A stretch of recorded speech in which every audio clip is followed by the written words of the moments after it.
bendiga. Qué bueno estar así juntitos, sentaditos. Y no se sientan mal allá atrás porque la niña haga su dialecto, su conversación. Es propio, es un niño. Claro. Los que me conocen saben que cuánto me gusta eso. Saben que a mí no me gusta que los niños, como hoy en día, los saquen fuera del servicio. Y siempre pongo de ejemplo, mis hijos se criaron y a mí me criaron en un banco escuchando la palabra de Dios. Así que no se sientan mal, eso es propio. Si la escucharon, vieron como ella dijo algunas veces, gloria a Dios, gracias. Yo sé que le va quedando, le va recibiendo.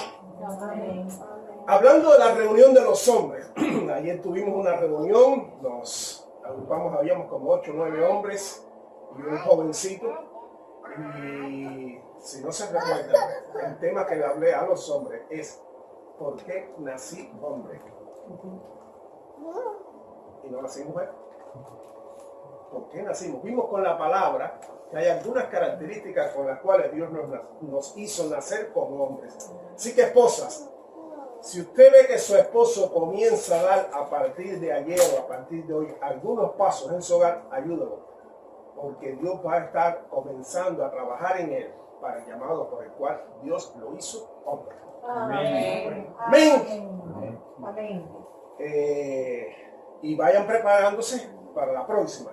Vamos a ver, ya estamos entrando en fin de año, ahora vienen muchas actividades, muchas fiestas, pero también como iglesia queremos hacer varias reuniones, así que vamos a ver cómo nos volvemos a reunir, si como iglesia o separado, vamos a ir viendo cómo va el programa de actividades.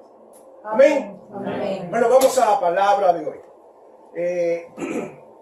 Saben, yo, principio de semana, cuando buscaba un tema, Señor, ¿qué le hablo a la iglesia esta semana? Y el Señor me dio este tema, pero después que lo preparaba, me di cuenta de que coincidentemente el Señor me ha llevado a que los últimos mensajes que he dado, comienzo con una pregunta. ¿Se recuerdan? Siempre comienzo con una pregunta y hoy quiero comenzar con una pregunta. Quiero que ustedes se pregunten, no lo digan en voz alta, simplemente se pregunten. ¿Usted va a ver a Dios? ¿Usted está seguro que el día que parta de este mundo, o si el Señor viene antes, usted va a ver a Dios cara a cara? Yo sé que muchos ya interiormente o con su cabeza han dicho que sí, pero eso me lleva a otra pregunta. ¿Está seguro de esa afirmación? Miren, lo llevo primero el título del mensaje. Veré a Dios, con una pregunta. ¿Veré a Dios? Y lo quiero llevar a Hebreos capítulo 12 y verso 14. La palabra de Dios dice así: seguid la paz con todos y la santidad, sin la cual nadie verá al Señor. Me llama la atención que el texto no dice sin la paz no vamos a ver a Dios, porque muy difícilmente hoy en día nos podemos poner en paz. El mundo vive de conflicto en conflicto, pero sí el texto dice sin la santidad nadie verá a Dios. Entonces puede ser que yo internamente esté diciendo sí, yo voy a ver a Dios, que yo haya respondido a la pregunta y yo ya he dicho sí, yo voy a ver a Dios. Pero aquí la palabra me dice, sin santidad nadie verá a Dios. Ese texto me resonaba en los primeros días de la semana. Sin santidad nadie verá a Dios. Y el Señor me dio la palabra que quiero compartirles. Porque hoy en día, en la actualidad, muy poco se predica sobre la santidad. Es más, yo estoy seguro que muchos de ustedes, no me lo digan, se estarán preguntando, ¿y eso qué es? ¿Cómo se come? ¿Qué es santidad? ¿Cómo se come? ¿Qué es lo que significa? Ahora, déjeme decirle, es fundamental en la vida cristiana. La santidad y todo lo que implica es muy importante en la vida diaria de cada uno de nosotros, los creyentes. Ahora, ¿cómo algo tan fundamental ha llegado a ser tan descuidado en los días de hoy? siempre que yo veo estas cosas, me doy cuenta que el diablo trata de que las cosas importantes en la vida cristiana se obvien y se quiten para que usted crea, pero al final va a estar engañado. No sé si me logro explicar.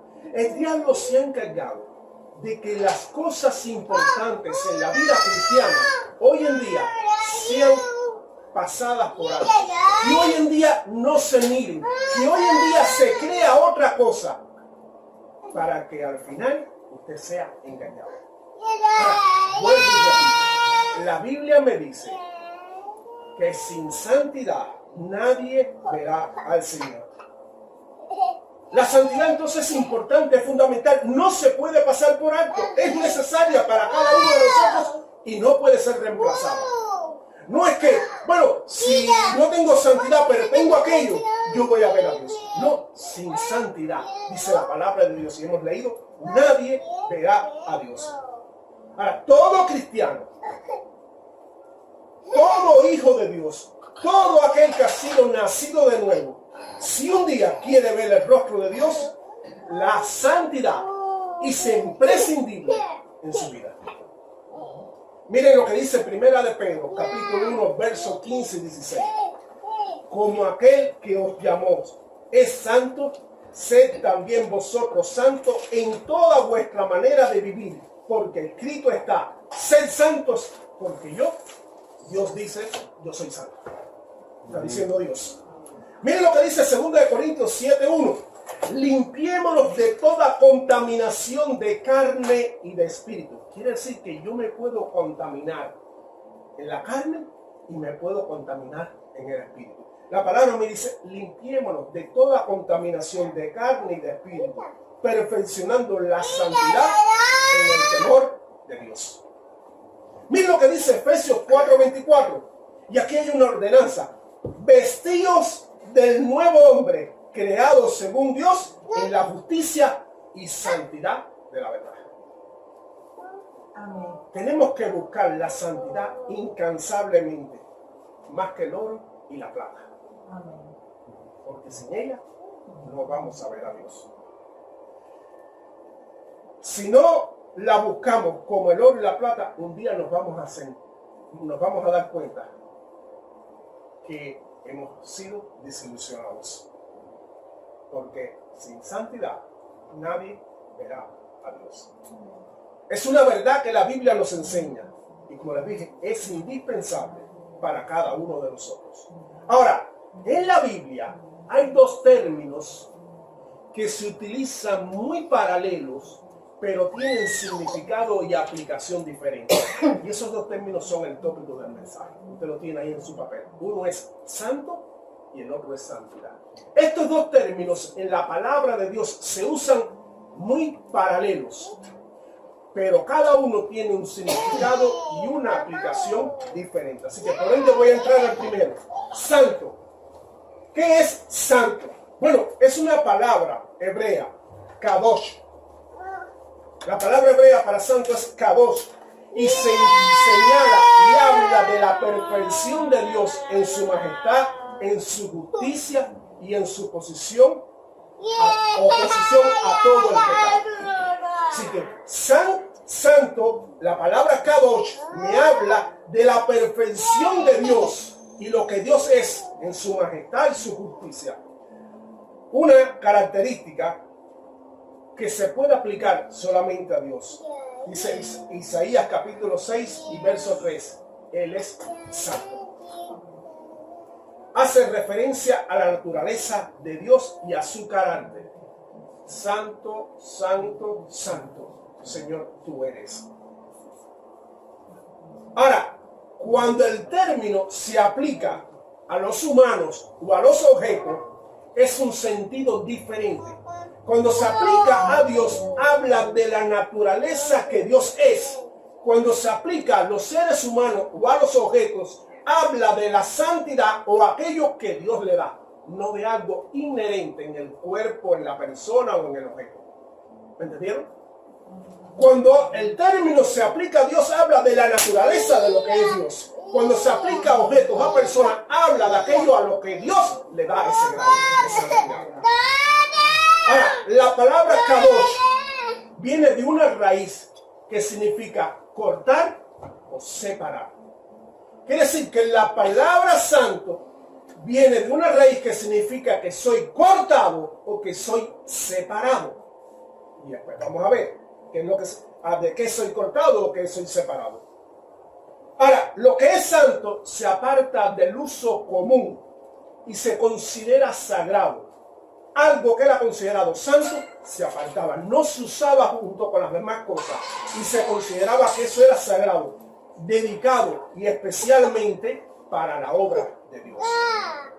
Ahora, la palabra santo se aplica también a las cosas relacionadas con Dios o las cosas que se usan para alabar o adorar a Dios. Por ejemplo, les voy a poner algunos ejemplos. La Biblia habla de lugares santos. ¿Se recuerdan cuando Moisés llegó allí a la zarza, al árbol que estaba prendido? La palabra de Dios lo que le dijo: quítate el calzado de tus pies, porque el lugar donde estás es santo. Dios lo aplica a lugares. Dios lo aplica a fiestas. Y eso que les dije lo pueden ver en Éxodo capítulo 3, versos 2 y 5. Dios aplica también el término santo a fiestas y le manda al pueblo a celebrar sus fiestas y le dice que son reuniones santas. Lo pueden ver en Levítico 23:37. Dios considera las fiestas de Él que Él ordenó a su pueblo fiestas santas. También se aplica a objetos. Todos los utensilios que se utilizaban para el servicio y la adoración a Dios dentro del templo se consideraban santos, utensilios santos. Lo vemos en Primera de Reyes capítulo 8 y verso 4. Ahora, estos objetos que eran usados en el templo, había que darle un uso, un trato de respeto, de santidad, pero nunca, escúcheme bien, pero nunca adorarlos. Los utensilios que se usaban en el templo, vemos que Dios manda que sean santos, había que separarlos, había que darle un uso específico, un uso de respeto, pero Dios nunca mandó que se postraran delante de la copa, delante del pan, delante de los utensilios que se utilizaban en el templo. Nunca eran utilizados para adorarlos, eran utilizados para el servicio a Dios y como tal merecían respeto, santidad, pero no como adoración. Dios nunca dijo que adoraran ningún objeto separado para Él. Ahora, también el término santo es usado a personas. Por ejemplo, Dios separó al pueblo de Israel. Lo vemos en Deuteronomio capítulo 7, verso del 7 al 9, lo voy a leer. Dice, no, y hablando de Israel, le dice, no por ser ustedes más que todos los pueblos os ha querido Jehová. Dios le está diciendo, no porque ustedes sean especiales, no porque ustedes sean mejores que nadie, los israelitas, es que Dios los ha escogido. Los ha querido Dios y los ha escogido, pues vosotros erais el más insignificante de todos los pueblos, sino por cuanto Jehová os amó y quiso guardar el juramento que juró a vuestros padres, y os ha sacado Jehová con mano poderosa, y os ha rescatado de servidumbre, de la mano del faraón rey de Egipto. Conoce pues que Jehová tu Dios es Dios, Dios fiel, que guarda el pacto y la misericordia de los que le aman y guarda sus mandamientos hasta 1000 generaciones. Dios está diciendo, Él separó, Él escogió un pueblo no porque fuera mejor que nadie, Él es más insignificante, pero porque dio una promesa a esos padres de ese pueblo, Dios los escogió para Él, al pueblo de Israel.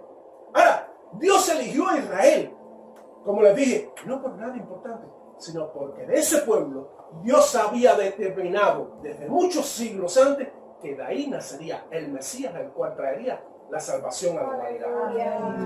No porque Israel fuera mejor, y eso es lo que todavía ellos no acaban de entender. No porque fueran especiales mejor que nadie, simplemente porque Dios determinó que de esa nación iba a traer al Mesías para salvación al mundo entero. Ahora, cuando llegamos al Nuevo Testamento, vemos que Dios incluyó dentro de ese pueblo a la iglesia. Por ejemplo, llegamos a Efesios capítulo 5 y verso 26, dice que Dios escogió su iglesia para santificarla, habiéndola purificado en el lavamiento del agua por la palabra. ¿Para qué la escogió? Para separarla, para cortarla de algo. Dios la separó. Mira lo que dice 1 Pedro 1, 15 y 16, lo leímos al principio. Sino como aquel que os llamó es santo, sed también vosotros santos en toda vuestra manera de vivir. Porque escrito está, sed santos, porque yo soy santo, dice Dios. Entonces, Dios escogió al pueblo de Israel. Y por amor y misericordia nos escogió a nosotros y nos incluyó dentro de ese pueblo. Entonces vemos que la palabra santo, Dios lo utiliza a territorio, Dios lo utiliza a utensilios, Dios lo utiliza a personas, a su pueblo. Entonces, santo significa que aquello que Dios escoge ha sido separado y apartado para Dios. Amén. Ahora fíjense, lo que hace santo a una persona no es la separación, es la dedicación para la que Dios nos separa. Amén. Lo que nos hace santo a ti y a mí no es que Dios nos haya separado. Lo que nos hace santo a ti y a mí es que Dios nos separó con un propósito. ¿Qué dice 1 Pedro capítulo 2 verso 9? Mas vosotros sois linaje escogido, sacerdocio real, nación santa, pueblo adquirido por Dios. Nos está diciendo que nosotros somos algo especial, que somos una nación santa. ¿Para qué? Para que anuncien las virtudes de aquel que os llamó de las tinieblas a la luz admirable. Dios no nos llamó a nosotros para estar ocupando un asiento. Dios no nos llamó para sentirnos bien y venir a la iglesia solamente. Dios nos llamó y somos santos y somos separados para predicar la palabra de Dios. La Biblia habla de la santidad y deja claramente sentado que sin ella no vamos a ver a Dios. Ahora te vas dando cuenta que si realmente estamos aplicando la santidad en nuestra vida, sabiendo que tenemos un propósito definido en esta tierra y es cumplir la voluntad de Dios. Nuestro objetivo debe ser vivir nuestra vida para cumplir ese objetivo. Amén. Porque sin esa santidad no veremos a Dios. Entonces, bíblicamente hablando, los santos son el cuerpo de Cristo, los cristianos de la iglesia. ¿Me escucharon bien lo que dije? Sí. Bíblicamente hablando, lo que dice la Biblia, los santos son el cuerpo de Cristo que ha sido llamado por Dios para que anunciemos la palabra de Dios. Mire lo que dice 1 Corintios capítulo 1 y verso 2. A la iglesia de Dios que está en Corinto, Pablo la está escribiendo. A los santificados en Cristo Jesús, llamados a ser santos. Ahora, yo sé que nosotros venimos de un background donde la iglesia tradicional, o mejor dicho, la iglesia católica, nos enseñó que los santos son los que están en el cielo, que los santos son aquellas personas que han tenido una vida inmaculada y que después que mueren entonces son canonizados. La iglesia católica convierte santo a una persona que ha sido beatificada o canonizada por el Papa o por un obispo. En la Biblia, cualquiera que ha recibido a Jesucristo es santo. Amén. Ese término de llamar santo a aquel que ya partió de este mundo y que pasa por un proceso, no me lo dice la Biblia. La Biblia dice que santo es aquel que ha recibido a Jesús, que Dios separó para que anuncie las virtudes de aquel. Aquel que ya murió y está en la presencia de Dios, no puede anunciar ya las virtudes de Dios, ya no puede anunciar la palabra de Dios. En la iglesia católica, los santos son reverenciados, se les reza. Algunos incluso son adorados. En la Biblia, los santos son llamados a reverenciar y a adorar a Dios. Amén. Amén. Eso es lo que dice la Biblia, no lo que hace la religión popular. Porque cuando estamos en la religión popular no nos damos cuenta de esto. Pero una vez que llegamos a los caminos del Señor y abrimos la palabra de Dios, nos damos cuenta de cuán equivocados estábamos. Y de cuántas cosas se nos enseñó que la Biblia no dice que se debe hacer. Ahora concluimos que cuando una persona es santa, se convierte al Señor y es separado. Dios lo aparta con un propósito. Eso es lo que significa ser santo. Ahora, a partir de ese momento, el Espíritu Santo viene a la persona y comienza un crecimiento espiritual en esa persona. Y es el segundo término y el segundo punto del mensaje, la santidad. Entonces ya entendimos lo que es el santo. Dios nos separa, Dios nos llama, Dios nos escoge y por el recibimiento de Jesús como nuestro Salvador somos santos, separados para Dios por un propósito. A partir de ese momento el Espíritu Santo viene a cada uno de nosotros y comienza un camino. Amén. El Espíritu Santo obrando en nosotros. Amén. La santidad. La santidad es una obra progresiva que continúa durante toda la vida del cristiano. Si se dieron cuenta, santo es un hecho. Somos santos separados en el momento en que recibimos a Cristo. Pero santidad es una cosa que es progresiva. No es un hecho, es algo que va haciéndose toda la vida que vivimos en esta tierra. La santificación no se detiene con la salvación. No es que ya recibimos a Cristo, soy santo y ya soy santificado y tengo la santificación por completo. No, es un proceso durante toda la vida. Como cristianos, nos damos cuenta que una vez que hemos sido salvos, una vez que hemos recibido a Jesús, comienza una lucha interna dentro de nosotros. Y comienza, yo no sé usted, pero a mí me pasa todavía, que comienza una lucha en que quiero hacer cosas que a Dios no le agrada y hay una lucha dentro de mí porque quiero hacerla y otra parte que me dice no la debo de hacer. Y cosas que antes me agradaba y que ahora yo me doy cuenta que no agradan a Dios.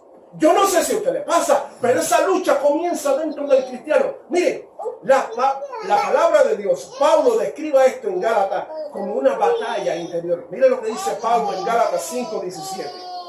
Porque el deseo de la carne es contra el espíritu y el del espíritu es contra la carne. Y estos dos se oponen entre sí para que no hagáis lo que queréis.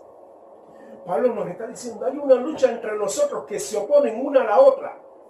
El espíritu contra la carne y la carne contra el espíritu, para que hagamos lo que no quiere. Muchas veces a quien más alimentamos, esa es la que va a ganar. Si alimentamos más la carne, vamos a vivir más en las cosas de la carne y vamos a vivir más alejados de Dios. Si alimentamos al espíritu, vamos a vivir más en el propósito y en la voluntad de Dios. Amén. Amén. Ahora, después que somos parte del pueblo de Dios, es entonces que vemos esa lucha. Y es entonces que vemos cómo eso comienza a crecer y cómo ese crecimiento se produce en nosotros. Dice 2 de Pedro 3:18, y en la gracia y en el conocimiento del Señor crecemos día a día. Es igual que el hijo natural. Si un hijo natural no se desarrolla, continúa siempre en la niñez. Es muy gracioso, por ejemplo, cuando vemos a un niño de 2, 3 años y vemos cómo sabe las cosas. Yo me quedo mirado, ahí se pasaron las nietas aquí, y como una de 3 años que va a cumplir, la otra con 5, y uno dice, pero wow, ¿cómo uno se sorprende? No es que lo vea con los ojos de nieto, que diga de abuelo, es que uno lo ve y dice, wow, se sorprende cómo va descubriendo las cosas y dice, wow, cómo sabe esto, cómo va desarrollando el habla. Dice, qué inteligente va a ser. Ahora que va a tener, digamos, el caso de Hadasa, que tiene 3 años casi ya, en diciembre. Pero cuando llega a los 15 y se sigue comportando como ahora, uno dice, qué atrasado. ¿No es así? Ahora lo vemos y decimos, qué inteligente, qué avispado, cómo sabe ya las cosas. Pero pongámosle con 15 años que siga comportándose como es ahora, decimos, qué atrasado, aquí hay un problema. Así mismo ocurre en la vida cristiana.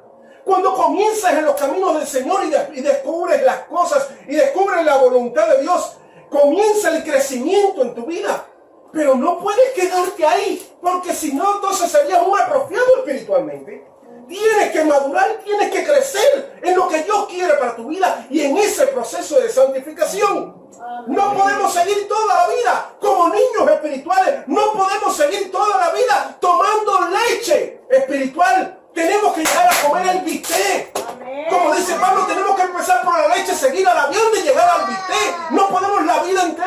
seguir con leche. Y yo veo hoy en día una cantidad de cristianos que lo que toman es leche y así le cae mal. Y así le cae mal, le produce vómito. Si le dan un bistec, no lo entienden. Eso no pasa en Nuevo Comienzo. Aquí ustedes tienen los estómagos preparados para recibir el bistec y la leche también. Amén. ¿Para cuándo? Y es así en la vida cristiana. La manifestación de Dios va siendo progresiva en la medida en que vamos caminando en la santificación. Y lo dice la palabra de Dios en Proverbios 4:18. Mas la senda de los justos como la luz de la aurora, que va en aumento hasta que el día es perfecto. La revelación de Dios va creciendo más en ti y Dios te va a ir dando en la medida en que tú camines en la santidad, en la medida en que tú te alejes de las cosas que no le agradan a Dios y busques la presencia de Dios en tu vida. Amén. Ahora, déjame decirle una cosa. La santidad completa no la vamos a adquirir mientras vivamos en la tierra. Vamos camino de ella, pero nunca seremos santos aquí en la tierra. Solamente cuando salgamos de aquí y estemos delante de la presencia de Dios. Amén. Pero no por eso yo voy a decir, no voy a caminar en la santidad. No porque yo no vaya a alcanzar la santidad completa, yo voy a decir, no voy a buscarla, voy a quedarme como estoy. No, la palabra me dice que yo debo de ir caminando en santidad. Amén. ¿Cuál es el trabajo entonces de la santidad?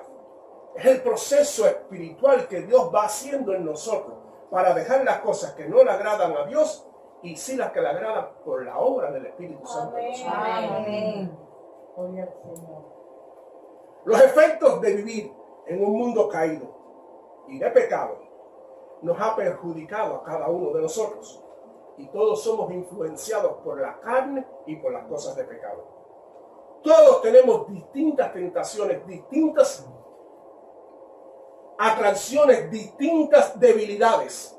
Y cada uno de nosotros debe de pelear esa lucha para avanzar en la santificación que Dios quiere.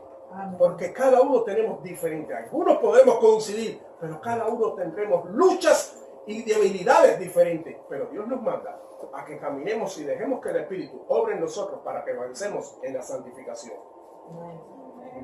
Una vez que aceptamos a Jesús, el Espíritu Santo, como les dije, comienza a trabajar y comienza a hacer esa transformación. Depende de nosotros si le dejamos que la haga o no la haga. Depende de nosotros que dejemos que Él comience a trabajar. Él nos va a ir señalando áreas que debemos de cambiar. Él nos va a enseñar áreas que nos dice, esto debes de cambiar. Pero ¿sabes qué? Te va a dar la fuerza para hacerlo. Amén. Es más, nunca Dios te va a dejar pasar por algo lo cual tú no estés preparado para pasarlo. Amén. Eso es lo que dice la palabra. Dios no nos va a dar mucho más de aquello que no podemos soportar, Amén. pero sí lo que sí podemos cambiar. Y el Espíritu nos va a decir, esto debes de cambiarlo. Amén. Depende de si nosotros dejemos que Él lo deje hacer. Gloria a Dios. Ahora, nuestras decisiones empiezan a ser motivadas por el amor, por la verdad, por la justicia y comenzamos a dejar a un lado el egoísmo. El yo, para mí. No porque no me miró, no porque no me saludó, no porque yo me merezco esto. No, comenzamos a dejar de lado el yo y empezamos entonces a caminar en amor, en justicia y en verdad. Amén. Amén. Déjame decirte una cosa, el proceso puede ser doloroso. Es más, yo te garantizo que algunas veces va a ser doloroso, pero va a estar motivado por el amor de Dios. Dígame amén. Y como les dije, Dios promete en que no vamos a pasar por más de lo que podamos soportar. Ahora, la santidad no tiene que ver con ser perfectos y sin pecado. Santidad no quiere decir que vamos a ser perfectos y sin pecado. Significa que vamos en un proceso en el cual vamos dejando las cosas que no le agradan a Dios por las que sí le agradan. Amén. Es más, la Biblia dice que si decimos que no tenemos pecado, nos hacemos mentirosos. Mire lo que dice 1 Juan 1:8. Si decimos que no tenemos pecado, nos engañamos a nosotros mismos y la verdad no está en nosotros. Concluyo, termino con esta aplicación. La santificación es como la ley de gravedad. ¿Usted sabe cuál es la ley de gravedad? Esto es la ley de gravedad.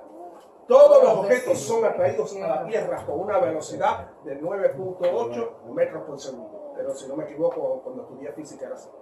9.8 metros por segundo. Esa es la ley de la gravedad. Todos los objetos son atraídos por la Tierra a esa velocidad. La santificación actúa igual que la ley de la gravedad. Cuanto más apegado estés a este mundo, más atracción vas a tener. Pero en la medida en que nos despegamos de la Tierra y avanzamos más hacia el espacio, menos sentimos la fuerza de gravedad hasta llegar a un punto de ingravidez. Asimismo actúa la santidad. Cuanto más tú busques la presencia de Dios en tu vida, escuchen que esto es importantísimo, es la aplicación. Si no escuchaste nada del mensaje, todo el centro del mensaje. Cuanto más busquemos las cosas del cielo, cuanto más busquemos las cosas espirituales, menos atracción tendremos por la tierra y por las cosas terrenales. La santificación es igual que la ley de gravedad. Cuanto más busquemos lo espiritual y nos despegamos de la tierra, menos atracción tendremos por las cosas de este mundo y por las cosas terrenales. Amén. Amén. Yo sé que el Señor me dio esto por algo específico. No sé a quién le estoy hablando, quizás les estoy hablando a todos. Pero Dios te está diciendo que hay cosas en tu vida y en mi vida que hay que comenzar a cambiar. Que ya somos santos, pero hay un proceso de santificación que tú y yo hemos interrumpido, que hemos dejado y que Dios quiere continuar. Que Dios nos separó con un propósito. Ya sabemos, no somos santos para